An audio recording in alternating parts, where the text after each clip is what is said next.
So let me ask Jimmy, final composer, to join me. Congratulations on your piece, which I find to be very creative and very mature. Thank you. Yeah. Yeah, thanks.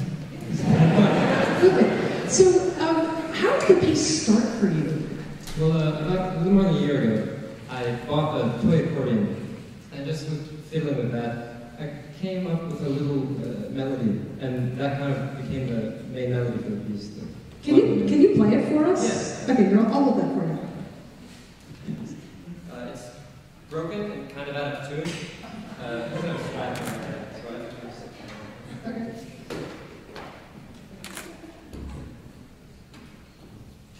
I'll play it to you.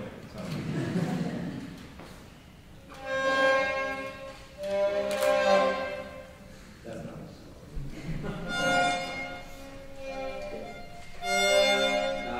Sorry.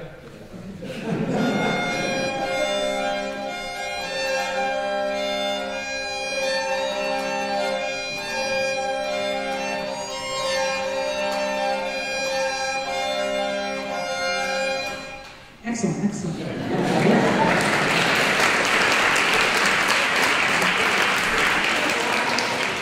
You will definitely hear that in the piece. So, now it's a year ago, and you have that tune that you've written, and then what next? Like, how did the piece progress from there? In writing it, I didn't really have a direction or goal, at least that I was aware of. I kind of let the music speak for itself the whole way. I did have a concoction, a group of melodies that I did like, and certain kind of gestures that I would like to use in the song. And it was kind of a pace thing, but really it was just me at the piano improvising, and then picking, choosing from that. The piece is purely music. I don't have any, I'm not trying to represent anything. There's no extra musical terms or concepts attached to it. You know, one of the things you said to me, that this concept of music as music for you is very strong. And one of the things you said to me at one point was how you don't translate your music into words or into images. For you, it's really about the sound only. Yeah, I think translating any language, Italian to English, you lose something. Inanimate objects in another language have their own connotations. People think differently about them just from the name they're called. And when you try to translate music into English, you lose a lot of that. You lose it more. It's not a spoken language. It's another world. You have to kind of let it live in its own language, and it takes its own path from there. Ascribing terms to it, that's not what I do. One of the things that I think is really interesting about your piece, I mentioned this about Corey's piece as well, is these shifts of character that you do. So you'll have one kind of music, you mentioned on a score that's like a Ferris wheel, and then like another thing suddenly comes in and then something else. And these crosscuts reminded me very much of sort of, what was I saying, Cubist art, where you have sort of a box of something and then suddenly a box of something else. Does that feel right to you, or you're not really aware of that when you're writing it? Because that's the way I'm hearing it. Yeah, no, that does make sense, and I would encourage anyone to think of whatever they want. I mean, it may be Cubist to you, it may be structuralist, whatever. I didn't intend that, but that does make sense when you think about it like that. They just kind of blotchy in terms of character, and whatever atmosphere that creates. It does that. Intention. Yeah, I think it works very, very strongly. These crosscuts are very strong formally.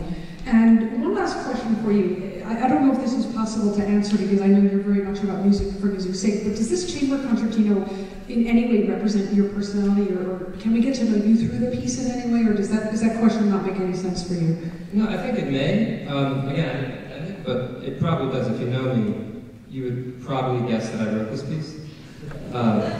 It does kind of, those playful things, the sophomore, the darker, alluring feeling, and I can't really pinpoint where the feelings are. Oh, that's the playful part, that's the dark part. There's none of that.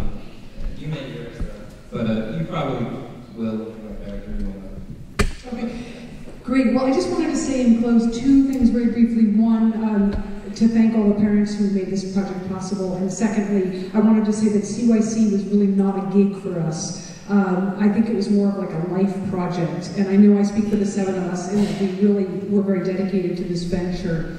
And one thing I wanted to say is, as you can hear from the concert, this was not a project with a house style. This was not a project I set out and said, this is my prescription for how you must write music. Rather, this was a project in which everybody made completely their own piece, as you have now heard. And I'm very, very proud of them for doing that. And I want to thank you for sharing a brief glimpse into our process with us today. Thank you.